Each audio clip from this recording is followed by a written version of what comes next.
الرحیم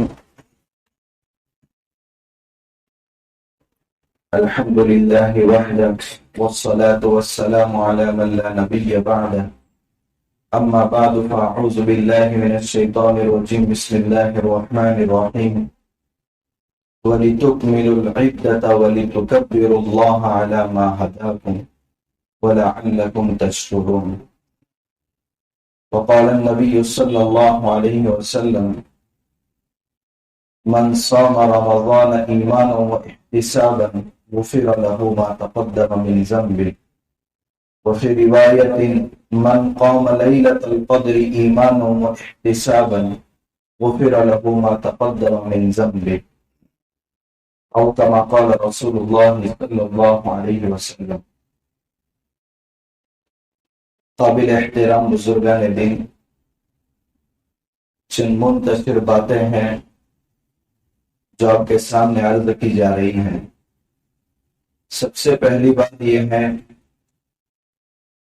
کہ اللہ تبارک و تعالیٰ نے رمضان المبارک کا وہ سایہ ہم سب کو عطا فرمایا تھا جس کے پہلے عشرے میں اللہ کی طرف سے رحمتوں کی بارش اپنے بندوں کی طرف موسلادھار برستی ہے، اور دوسرے عشرے میں معمولی بہانے پر اللہ مغفرت کے فیصلے فرما دیتے ہیں، اور آخری عشرے میں بے شمار لوگوں کی گردنوں کو جہنم سے آزاد کرنے کے فیصلے کیے جاتے ہیں۔ رمضان کا یہ آخری جمعہ ہے، اور آخری جمعہ کے تعلق سے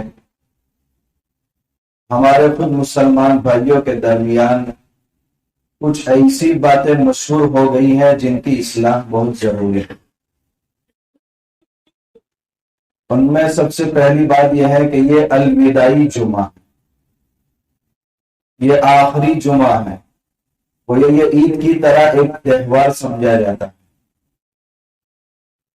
کچھ حضرات یہ بھی سمجھتے ہیں کہ حضور صلی اللہ علیہ وسلم نے اس جمعہ کے تعلق سے کچھ الگ احکامات بیان فرمائے ہیں، کچھ نوافل کی تلقین کی ہے کہ پہلی رکعت میں یہ سورت پڑھنا ہے، دوسری رکعت میں یہ سورت پڑھنا ہے، اور مخصوص اعمال الوداعی جمعہ کے بتائے۔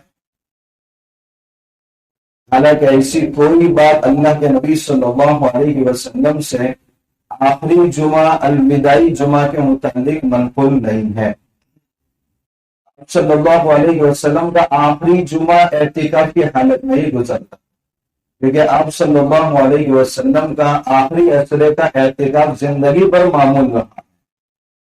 بہت سی جگہوں پر تو اس میں اتنا گلو شروع ہوا کہ مستقل الوداعی جمعہ کے لیے نئے کپڑے سلائے جا رہے ہیں، لباس بھی نیا ہے اس دن، کوئی عمل، کوئی نیا حکم، کوئی قسم کی نئی نوافل جس میں صورتوں کی رکعت کے حساب سے تعین ہو، یا عید کی طرح یا الوداعی جمعہ تہوار ہو، ایسی کوئی بات قرآن و سنت سے ثابت نہیں ہے۔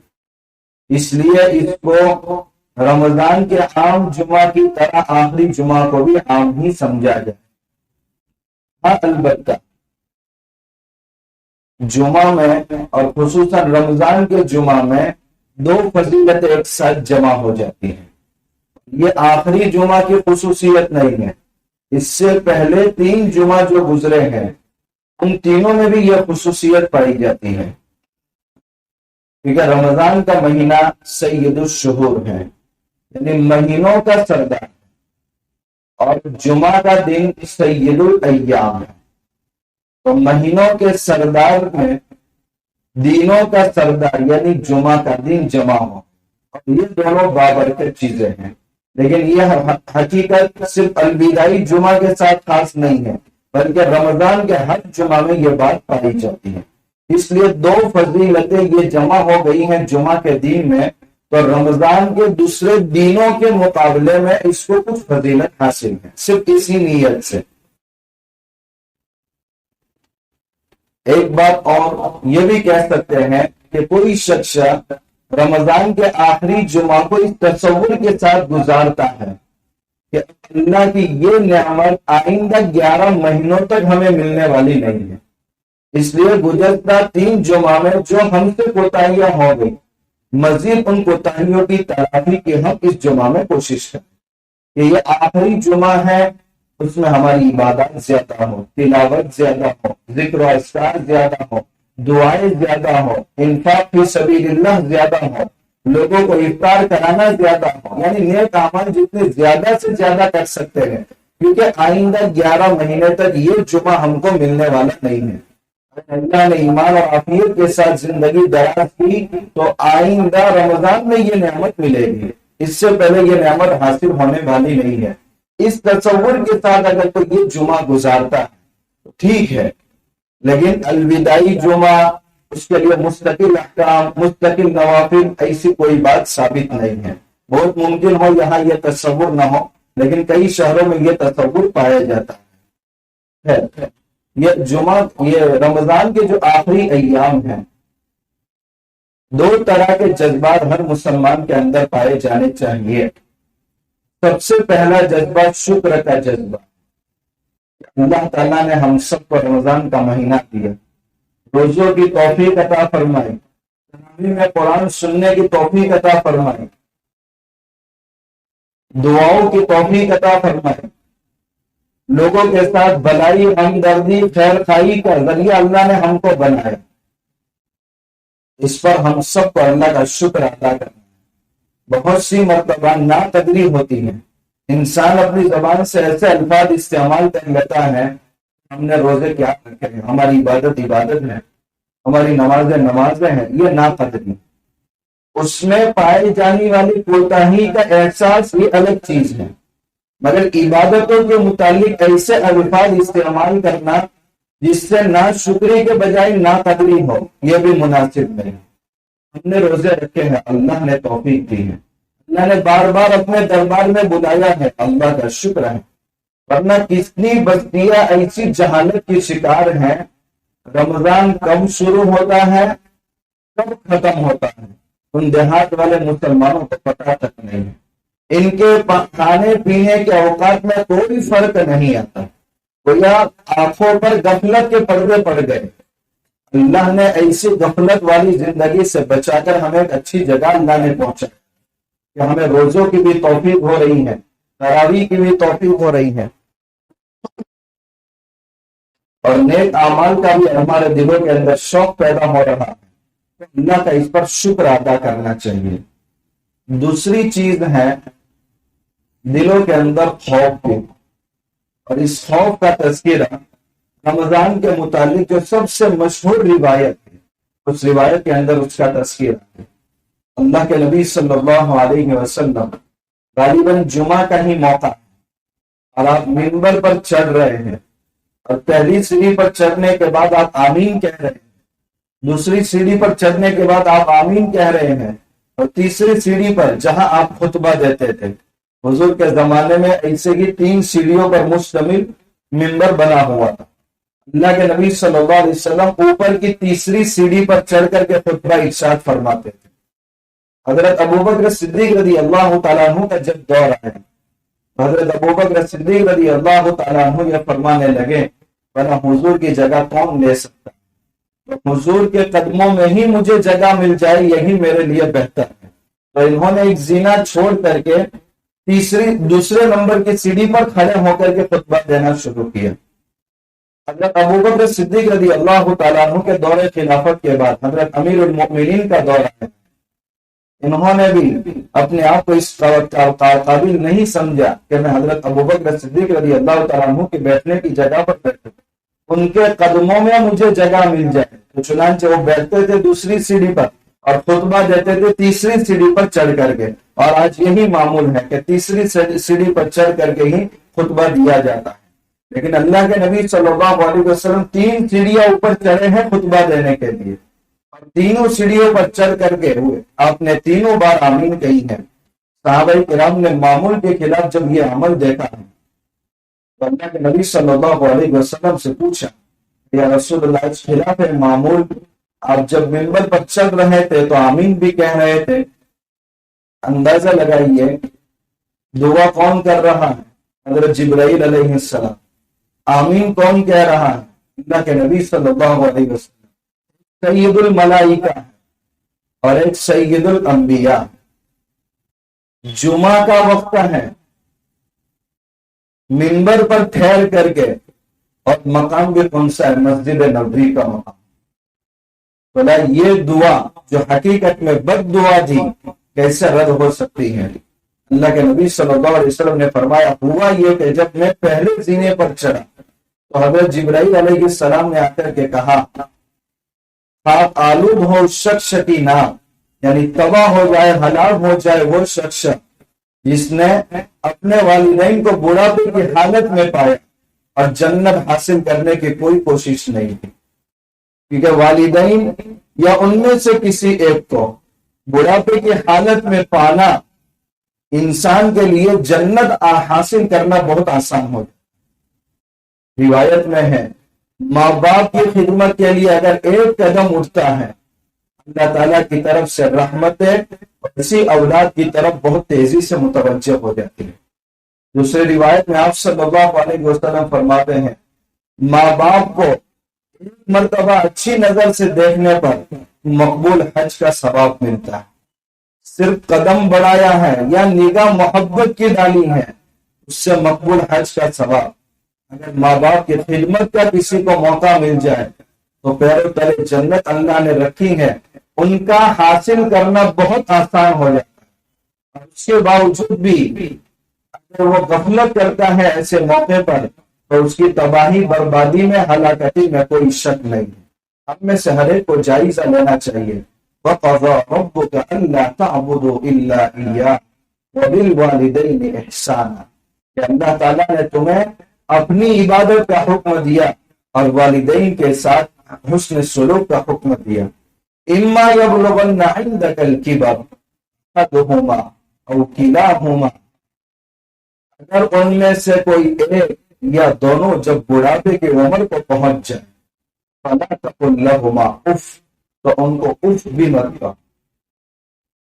یہ نہیں کہ یہاں قرآن میں اف کہا گیا ہے اور باقی ساری چیزیں ہم کر سکتے ہیں، صرف اف لفظ نہیں بولنا یا اف لفظ بولنا مراد نہیں، یعنی معمولی تکلیف بھی ان کو نہیں پہنچنی چاہیے. یہ بوڑھاپا بچپن سے بھی برا ہوتا ہے. اللہ ارذل العمر سے ہم سب کی حفاظت فرمائے، ورنہ انسان موت مانگتا ہے. انسان فی احسن تقویم ثم رددناہ اسفل السافلین، اسفل السافلین تک پہنچاتا ہے. انسان کے لیے وہ مرحلہ بہت دشوار ہوتا ہے. بچے کو پالنا آسان ہوتا ہے مگر بوڑھے ماں باپ کو رکھنا بہت مشکل ہوتا ہے. اس لیے اسلام نے وہ احکامات بیان کیے والدین کے تعلق سے.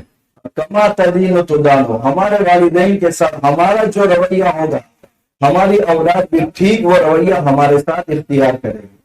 بہت ساری چیزیں ایسے جن کا بدلہ آخرت میں ہی ملنے والا ہے، لیکن کچھ چیزیں ایسی ہیں کہ جن کے بدلے کا ضرور خود دنیا میں ہو جاتا ہے. اس لیے اگر والدین کی نعمت ہم سب کو حاصل ہے ان کی قدر کرنی چاہیے، ان سے بات آگے بڑھانی نہیں چاہیے.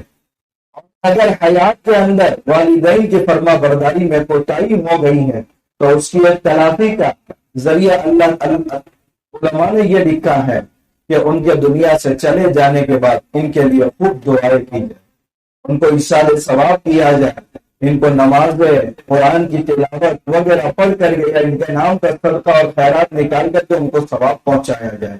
اگر یہ حسن سلوک موت کے بعد جاری رہا اللہ کی ذات سے کبھی امید ہے کہ اللہ تعالیٰ نافرمانی کے سارے گناہ معاف فرما دیں گے.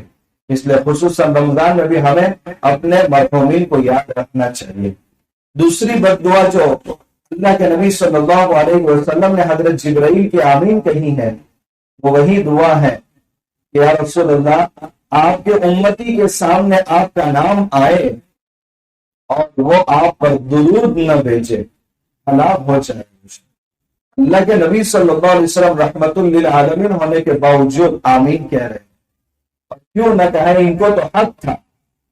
ہمارے دلوں کے اندر ایمان کی چنگاریاں جو موجود ہیں، الحمدللہ اللہ کے گھر میں آ کر کے آسانی سے عبادت کر رہے ہیں، نہیں سوچا اس کے پیچھے میرے نبی کی کتنے قربانیاں ہیں، کتنے فقر و فاقے ہیں، پیٹوں پر پتھر باندھنا شامل ہے، بیک وقت 2 بچیوں کی طلاق اس میں شامل ہے، وطن عزیز کو خیر بات کہہ رہے جبکہ آنکھوں سے آنسو جاری ہیں. یہ ساری قربانیاں اسی کے نتیجے میں آج ہمارے دلوں میں ایمان موجود ہے اور صلی اللہ علیہ وسلم کی باتیں آج ہم اپنے کانوں سے سن پا رہے ہیں. اتنے بڑے احسان کے باوجود اللہ کے نبی صلی اللہ علیہ وسلم کے متعلق معمولی احساس بھی اگر دل کے اندر نہیں جاتا تو اس سے بڑا محروم اور حضور کا احسان فراموش اور کوئی نہیں ہو سکتا. اس لیے اللہ کے نبی صلی اللہ علیہ وسلم کا جب بھی نام آئے کوئی صیغہ متعین، کوئی ورڈ متعین نہیں ہے، صلی اللہ علیہ وسلم. بس اتنا پڑھ لیا جائے صلی اللہ علیہ وسلم جب بھی حضور کا نام آئے. بلکہ ان راتوں میں تو ہمارا اہتمام ہونا چاہیے. کوئی رات ہماری ہفتے کے اندر ایسی ہو کہ ہم ہو تصور میں سامنے روزے اقدس ہو اور اللہ کے نبی صلی اللہ علیہ وسلم کے سامنے ہم درود شریف کا تحفہ پیش کر رہے ہیں. کیونکہ نام لے کر کے فرشتہ پہنچاتا ہے یا رسول اللہ فلاں ابن فلاں کی طرف سے آپ کے بارگاہ میں تحفہ درود شریف کا آیا ہے. اور حضور کو کوئی تحفہ پیش کرتا ہے آپ بغیر دعاؤں کے خالی ہاتھ اس کو نہیں لوٹاتے. حضور کی دعائیں ہمارے لیے آخرت میں بیڑا پار کرنے کا ذریعہ ہے. تیسری چیز جو بتائی ہے، جس نے رمضان المبارک کا مہینہ پایا اور اپنی مغفرت نہیں کرا سکا ہلاک ہو جائے وہ شخص. یہ دعا آپ صلی اللہ علیہ وسلم نے حضرت جبرائیل کی آمین اس لیے کہی ہے کہ اللہ تعالیٰ نے رمضان المبارک میں کوئی موقع ایسا نہیں چھوڑا کہ معمولی کوشش پر بندے کی مغفرت نہ کی ہو. بے شمار مواقع اس سے پہلے جمعہ میں نے بتائے تھے کہ کتنے مواقع اللہ نے اپنے بندوں کو بخشش کے دیے ہیں. اس کے باوجود بھی اگر وہ کوشش نہیں کرتا تو پھر اس کی ہلاکتی میں کوئی شک نہیں ہے. ہمیں اللہ سے پر امید رہنا چاہیے. ضرور اللہ نے ہم کو اپنی رحمت سے نوازا ہو، ضرور اللہ نے ہماری مغفرت کی ہوگی، ضرور اللہ ہماری گردنوں کو جہنم سے آزاد کرنے کے فیصلے فرمائے ہیں. ہمیں نا امید نہیں ہونا چاہیے. الایمان بین الخوف والرجاء. جب اللہ اپنے دربار میں بلاتا ہے تو کسی کو محروم نہیں رکھتا. اس لیے اللہ سے ہمیشہ پر امید رہنا چاہیے. ایک وقت ایسا بھی ہوتا ہے جہاں خوف کا غلبہ ہونا چاہیے. ہم نے کوششیں کی ہیں، اللہ کی توفیق سے روزے رکھے ہیں، اللہ ضرور ہمیں تینوں عشروں کی سعادت نصیب فرمائے. یہ پہلی بات تھی اس رمضان کے تعلق سے. دوسری بات ہے یہ آخری عشرہ جس میں ہم عام طور پر صدقۃ الفطر نکالتے ہیں. صدقۃ الفطر عام طور پر عیدگاہ کی طرف نکلنے سے پہلے نکالا جاتا ہے. اللہ کے نبی صلی اللہ علیہ وسلم کا معمول بھی یہی تھا. بخاری شریف میں حضرات صحابہ کرام کا بھی یہ معمول ملتا ہے، خصوصاً عبداللہ بن عمر رضی اللہ تعالیٰ عنہما کا، کہ رمضان کے آخری عشرے میں بھی وہ صدقۃ الفطر نکالتے تھے. اس لیے علماء نے مسئلہ لکھا ہے کہ صدقۃ الفطر اگر کوئی پہلے نکالتا ہے ایڈوانس میں، اس کی اجازت ہے، اس کا صدقۃ الفطر ادا ہو جائے گی. رمضان سے پہلے بھی نکال دیا، حتیٰ کہ 10 سال کا ایک ساتھ بھی نکال دیا تو بھی اس کا صدقۃ الفطر آئندہ 10 سال کا ادا ہو جائے. لیکن بہتر ہے کہ رمضان شروع ہونے کے بعد نکالا جائے اور جتنا جلدی ہو سکے اس میں ہم تاخیر نہ کریں. کیونکہ صدقۃ الفطر کا مقصد یہی ہے کہ ہمارے غریب مسلمان بھائی اور ان کے بچے عید کی خوشی میں شامل ہو جائے. اب ہمارا صدقۃ الفطر نکلے گا تو وہ عید کی خریداری آسانی سے وقت سے پہلے کر سکیں گے. اگر عید کے دن ہم صبح نکال رہے ہیں تو ظاہر سی بات ہے کسی کے لیے کیا مسئلہ ہے، کیا دقت ہے، وہ کس انداز سے اپنی ضروریات پوری کر پائیں گے. اس لیے جلد از جلد ہم صدقۃ الفطر نکالنے کی پوری کوشش کریں. صدقۃ الفطر کے لیے زکوٰۃ کا جو نصاب ہے وہ بڑا نصاب ہے، صدقۃ الفطر میں اس سے چھوٹا نصاب ہے. قربانی اور صدقۃ الفطر دونوں کا نصاب برابر ہے. اس لیے ایسا تو ہو سکتا ہے کہ ایک شخص پر صدقۃ الفطر واجب ہو مگر زکوٰۃ واجب نہ ہو، ایسا ہو سکتا ہے. لیکن جن لوگوں پر زکوٰۃ ہے ان کے اوپر تو بطریق اولاد صدقۃ الفطر ہے. اس لیے جتنے حضرات زکوٰۃ نکالتے ہیں ان کو تو صدقۃ الفطر نکالنا ہی ہے. چھوٹے بچے گھر میں ہیں، ان کے پاس اگر پیسے موجود ہیں والدین کو حق ہے کہ ان کی طرف سے صدقۃ الفطر خود ان کے پیسوں سے نکالے. اگر ان کے پیسوں سے نہیں نکالنا چاہتے، اپنی طرف سے نکالنا چاہتے ہیں تو اس کی بھی اجازت ہے. لیکن عید کی صبح صادق کے وقت کوئی شخص اس دنیا کے اندر موجود ہے، صبح صادق ہو گئی اور کوئی بچہ یا بڑا اس دنیا کے اندر موجود ہے، اس کا صدقہ فطرہ نکالنا واجب ہو جائے گا. جب عید کے دن کی صبح صادق ہو گئی، اب صدقۃ الفطرہ ہر اس شخص پر واجب ہے جو اس دنیا کے اندر موجود ہے. عید الفطر کی رات میں ہی صبح صادق سے پہلے ہی اگر کسی کا انتقال ہو گیا، اس کے ذمے سے صدقۃ الفطر ثابت ہو جاتا ہے. ایک بچہ ماں کے پیٹ میں ہے، صبح صادق ہوئی ہے لیکن وہ بچہ پیٹ میں ہی ہے، تو اس کی طرف سے صدقۃ الفطر نہیں نکالا جائے گا. تو ذمے میں واجب کب ہوتا ہے؟ یہ وجوب کا وقت ہی وہ ہے کہ صدقۃ الفطر کے لیے عید کے دن صبح صادق کے وقت اگر وہ اس دنیا میں موجود ہے، اب ادائیگی واجب ہو جائے گی. لیکن ایڈوانس میں اگر دیا ہے تو یہ ادائیگی اس کی طرف سے بھی کافی ہو جائے گی. فور ایگزامپل، زکوٰۃ کی رقم ہم رمضان میں نکالتے ہیں، ابھی سال پورا ہونے میں 6 مہینے باقی ہیں، کوئی ضرورت مند آ گیا، بھائی میرے گھر میں یہ مسئلہ ہے، بڑی بیماری ہے، علاج کے پیسے نہیں ہے، ہمیں آئندہ سال زکوٰۃ رمضان میں نکالنی ہے، لیکن اس کی ضرورت کو دیکھتے ہوئے ہم نے زکوٰۃ کا وہ مستحق بھی ہے تو وہ رقم نکال کر اس کے کام کے واسطے دے دی. اور جب رمضان آیا تو وہ زکوٰۃ کی رقم مائنس کر کے جتنی اور باقی ہے وہ نکال دی، یہ زکوٰۃ کی رقم ادا ہوگی. سال پورا ہونے پر ادا کرنا واجب ہوتا ہے، مگر اس سے پہلے اگر کوئی ادا کرنا چاہے تو ایڈوانس میں ادا بھی کر سکتا ہے. صدقۃ الفطر کی رقم کیا ہے؟ یہ مسئلے کی وضاحت شاید آپ کے سامنے جمعہ میں تو نہیں آئی ہے. دیکھیے، گیہوں کے انداز سے بھی نکال سکتے ہیں، جو کے انداز سے بھی نکال سکتے ہیں، کشمش اور کھجور کے اندازے سے بھی نکال سکتے ہیں. گیہوں یا اس کی قیمت عام طور پر اب پرانے زمانے کا رواج ہے ہمارے یہاں کہ گھر میں سے 1.25 کلو یا 2 کلو گیہوں اٹھائے اور مسکین کو دے دیے. تو یہ اس زمانے کا رواج ہے جس زمانے میں چیزوں سے ہی تبادلہ ہوتا تھا. ہمارے گھر میں مہمان ہے، ذرا آٹا نہیں ہے تو اس کے گھر میں سے آٹا لے کر کے آئے، جب آٹا کھیت میں سے آ جاتا تھا جب وہ واپس لوٹا دیتے. وہاں تبادلہ پیسوں سے اور مال سے نہیں ہوتا تھا، وہاں چیز کا تبادلہ چیز سے ہوتا تھا. اور مدینہ میں تو گیہوں کی بہت کمی تھی، اس لیے آپ صلی اللہ علیہ وسلم نے 2.25 کلو گیہوں اس کی مقدار متعین کی ہے. آج اس کی قیمت کتنی بن گئی ہے؟ 70 روپے. اس لیے اگر کوئی یہ سمجھے کہ بھائی 2.25 کلو گیہوں کی قیمت ہی کیا ہے، مدینے میں ملک شام سے گیہوں آتا تھا اس لیے بہت مہنگا رہتا تھا. اس لیے گیہوں کے بارے میں حضور صلی اللہ علیہ وسلم نے 2.25 کلو گیہوں کا اندازہ لگایا. باقی تینوں چیزیں، جو ہو، کشمش ہو کہ کھجور ہو، 3.5 کلو. 3 کلو 150 گرام ہے لیکن احتیاطاً 3.5 کلو پکڑتے ہیں. تو اللہ نے جیسی وسعت دے رکھی ہے اسی حساب سے نکالنا ہے. یا تو 70 روپے ایک فرد کے حساب سے، یہ بھاؤ کس کا ہے؟ گیہوں کا ہے. یا جو کے حساب سے ایک فرد کے لیے 350 روپے ہے.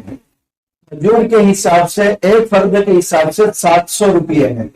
اور کشمش کے حساب سے ایک فرد کے لیے 840 روپے ہے. تو 70 روپے سے بھی ادا کر سکتے ہیں، 350 روپے کی طرف سے بھی ادا کر سکتے ہیں، 700 روپے کی طرف سے بھی ادا کر سکتے ہیں، اور 840 روپے جیسے اللہ نے حیثیت دے رکھی ہے.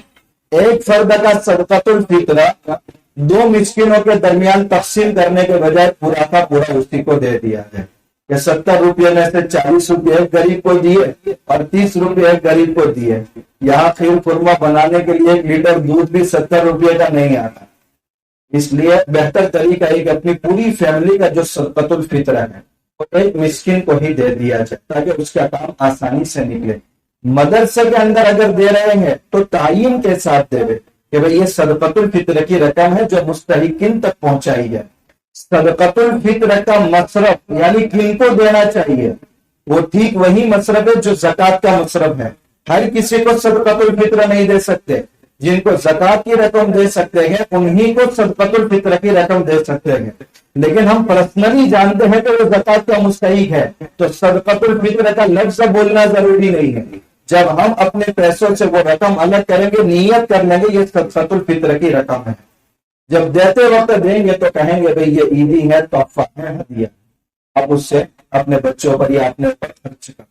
کوئی سامان لا کر اگر دے رہا ہے، کوئی کھیر خرما کا سامان غریبوں تک پہنچا رہا ہے صدقۃ الفطر کی رقم سے، اور وہ سب مستحقین ہیں، تو اس رقم کے ذریعے سامان بھی پہنچا سکتے ہیں۔ تو چاہے تو یہ غلہ اناج وغیرہ دے، چاہے تو اس کی قیمت دے، یا کوئی اور سامان لا کر کے صدقۃ الفطر کی رقم سے دے، ہر طرح کی گنجائش ہے۔ ایک آخری مسئلہ، صدقۃ الفطر کی رقم اور زکات کی رقم غیر مسلم کو نہیں دے سکتے، یہ بات یاد رکھے۔ باقی نفلی صدقہ راستہ چلتے ہوئے کوئی مانگنے والا مل گیا، اس کو اگر دے دیا، یہ صدقہ چلتا ہے، مگر زکات کی رقم اور صدقۃ الفطر کی رقم غیر مسلموں کو نہیں چلتی۔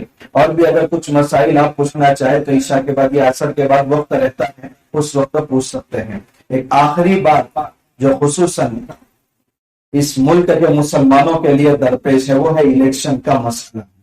رمضان کی وجہ سے شاید ہم اس کی سرگرمی میں حصہ نہ لے پا رہے ہوں، لیکن الحمدللہ ملک کا علماء کا طبقہ، قوم کے دردمند اور فکر مند حضرات کا طبقہ اس تعلق سے بہت فکر مند ہے۔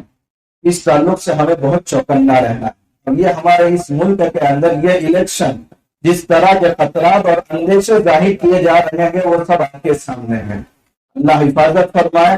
ہم اللہ کے گھر میں ہیں، رمضان کا مہینہ ہے، آخری اسرا ہے اور جمعہ کا بھی دن ہے۔ اللہ کی ذات سے امید رکھتے ہیں کہ اللہ ہم کمزوروں کی حفاظت فرمائے، لیکن آنے والے الیکشن کے اندر ہم سے کوئی کوتاہی نہیں ہونی چاہیے۔ گجراتی اخبار میں جو میں نے دیکھا ہے، یہاں کے مراٹھی اخبار کا مجھے علم نہیں ہے، کوئی صاحب کو معلوم ہو تو بتا دیا جائے، الیکشن کارڈ کے اندر ویریفیکیشن ہو یا ڈیلیشن ہو یا کریکشن ہو، اس کی آخری تاریخ کون سی ہے؟ یہاں کے حساب سے مجھے معلوم نہیں، لیکن میں گجراتی اخبار کے حساب سے بتا رہا ہوں، یہ 9 تاریخ تک آخری تاریخ ہے۔ اس کے بعد کسی قسم کا رد و بدل الیکشن کارڈ میں نہیں ہوگا، اس لیے 9 تاریخ سے پہلے اپنی ساری ضروریات ایک طرف رکھے، یہ کام کو پہلے ترجیح دے۔ یہ ہمارے ہندوستانی ہونے کا سب سے معزز ثبوت ہے۔ اس لیے 9 تاریخ سے پہلے کرا لے، کام ہو گیا وہ 1 مہینے کے بعد آ جائے گا، لیکن 9 تاریخ سے پہلے یہ کام کرا لے۔ 2014 کے الیکشن میں بہت ساری غلطیاں ہم سے، ووٹ کس کو دینا ہے، سماج کا اکثری طبقہ جس کی طرف ہو، ووٹ انہی کو دینا ہے۔ سب مل کر کے، سارے مسلک والے ایک ہو کر کے، اس میں ہمارا فائدہ، اس شخص کو ووٹ دیا جائے۔ میرا خاندان اس طرف ہے تو میں اس طرف جاؤں گا، بالکل نہیں۔ یہ جرم اس وقت آپ نہیں کر سکتے اگر آپ کا ایک ووٹ غلط جگہ استعمال ہو رہا ہے۔ ساری مساجد کو، مدارس کو، مکاتب کو، خانقاہوں کو، درگاہوں کو ختم کرانے میں مجرم آپ ہوں گے، سارا وبال آپ کے اوپر آئے گا۔ مسلمانوں کا غریب طبقہ بیچارہ مجبوری کی وجہ سے آخری رات تک اس انتظار میں رہتا ہے، کون سی پارٹی ہم کو زیادہ پیسے دیتی ہے۔ ہم اپنا ایمان بیچ رہے ہیں، ہم اپنی مسجدوں کو بیچ رہے ہیں، ہم اپنے قرآن کی تعلیمات کو ختم کرانے کے مجرم ہیں اس ملک کے اندر۔ اس وقت بھائیو، ید اللہ علی الجماع، اللہ کی مدد ہمیشہ جماعت کے ساتھ ہوتی ہے، اکثریت کے ساتھ ہوتی ہے۔ اپنے سارے مفادات بھول جائیے، بس میں اللہ کو سامنے رکھ کر کے اس الیکشن میں ووٹ دوں گا۔ ہمارے شہر میں جس کو بھی طے کیا جائے، یہاں کے حالات کا مجھے علم نہیں ہے، لیکن سب متفق ہو کر کے، سارے مسلک ایک ہو کر کے، ایک پلیٹ فارم پر آ کر کے، ایک اللہ کو سامنے رکھتے ہوئے اس انداز سے الیکشن کریں۔ دوسری بات، دوسرے صوبے کے لوگ اگر تجارت کے لیے کسی اور مقصد کے لیے یہاں آئے ہوئے ہیں، وہ الیکشن کے موقع پر اپنے علاقوں میں جا کر کے الیکشن کریں۔ یہاں کے لوگ اگر کہیں باہر ہیں، الیکشن کے موقع پر ضرور آئے اور اس مرتبہ ووٹ ضرور ڈالیں۔ بہت سی جگہوں پر لوگ پیسہ لیتے ہیں، ووٹ ڈالنے آؤں گا میں، لیکن میرا کرایہ مجھے دو، جائز نہیں ہے تب یہ کرایہ وصول کر۔ یہ ایک دینی فریضہ بن گیا ہے ہمارے لیے، اس لیے اس کے لیے اپنے کرائے سے جائیں۔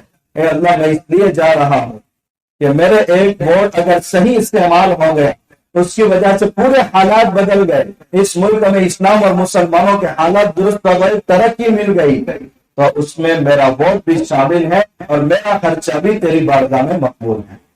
اس لیے اس وقت اب کوئی غلطی نہ ہو، یہاں کے جو الیکشن کارڈ بنائے گئے ہیں اس میں بہت سارے لوگوں کا جو ووٹ ڈالنے کا بوتھ ہے وہ سب کا الگ الگ، گھر میں ایک فرد کا قریب ہے تو عورت کے بہت دور ہے۔ خود مرد حضرات گھر والے ذمہ داری لے کہ جہاں جہاں بھی چاہے کتنا بھی دور ہو 2-3 گھنٹے انتظار میں کھڑا رہنا پڑے مگر اپنی عورتوں کو ضرور ووٹ ڈالنے کا عادی بنائے۔ مساجد سے انتظام ہو، جو غریب اور مزدور نہیں جا سکتے یا بڑی عمر کے نہیں جا سکتے ان کے لیے خرچے کا انتظام ہو، چند افراد اس کی ذمہ داری دے، خرچہ اٹھائے اس کے لیے، انشاءاللہ یہ اجر ضائع نہیں ہو، اس کے لیے پوری کوشش کرنا ہے۔ اس سے پہلے میں نے بتایا تھا، مولانا شبیر صاحب بتا رہے تھے، کرناٹک کے اندر ایک مسلمان ایک ووٹ سے ہار گئے، جب وہ گھر آ کر کے افسوس کے ساتھ اپنی بیوی سے کہہ رہا ہے زندگی میں اتنا افسوس مجھے کبھی نہیں ہوا، میں ایک ووٹ سے ہار گئے، اس کی بیوی سر پر ہاتھ مار کر کہہ رہی ہے کاش میں اگر ووٹ ڈال دیتی تو تم جیت جاتے، تو اس کی بیوی نے ووٹ نہیں ڈالا، یہ دیے تلے اندھیرا ہے۔ اس لیے ہم کو کوشش کرنا ہے، اس کے لیے سارے حضرات فکر مند ہو، جو جس انداز سے اس میں حصہ لے سکتا ہے اپنے آپ کو بچائے گا، بلکہ ہر نوجوان آگے آئے، فون کر کے ہر ایک کو بلائے اور پوچھے صبح کتنے بجے سے شروع ہوتا ہے، 8 بجے سے 7 بجے، 7 بجے سے 5 بجے تک اگر کوئی باقی ہے ضرور اس میں حصہ لے۔ اللہ اس ملک کے مسلمانوں کی حفاظت فرمائے۔ ہم بہت خطرناک موڑ پر کھڑے ہیں، اب اسپین کی تاریخ کو اٹھا کر کے دیکھیں اور اس ملک کی تاریخ کو اٹھا کر کے دیکھیں، لیکن اللہ نے ہر مرتبہ یہاں اسلام اور اہل اسلام کو غلبہ عطا فرمایا ہے جب بھی کوششیں ہوئی ہیں۔ اس لیے رمضان کے آخری ایام چل رہے ہیں اور ان آخری ایام میں خصوصاً 27 کے بعد ہماری غفلتوں میں اضافہ ہو جاتا ہے، ساری راتیں عید کی خریدی میں گزرتی ہیں۔ بھائیوں 3 دن اپنے آپ کو اعتکاف کا عادی بنائیں، اس سال صرف اتنا وقت فارغ کریں، اب 1-2 دن کے اندر دین کے اندر اپنی ضروریات پوری کر لیں، لیکن آخری 3 دنوں کے اندر نوجوانوں کی ایک بڑی جماعت مسجدوں کے اندر ہونی چاہیے۔ انشاءاللہ آپ کے دعا کے لیے ہاتھ اللہ کی طرف اٹھیں گے، حالات بدلیں گے، سارا اجر آپ کا نام عمل میں جائے گا۔ اس لیے غفلت مت برتو بھائیو، جو ضروریات ہے وہ پوری کر لو، اور آخری 3 دن جب تراویح مکمل ہو جائے اسی وقت سے بوریا بستر لے کر آ جائے اور اللہ کے سامنے متوجہ ہو جائے۔ اللہ ان باتوں پر سب سے پہلے مجھے بھی اور ہم تمام کو عمل کرنے کی توفیق عطا فرمائے۔ وآخر دعوانا الحمدللہ رب العالمین۔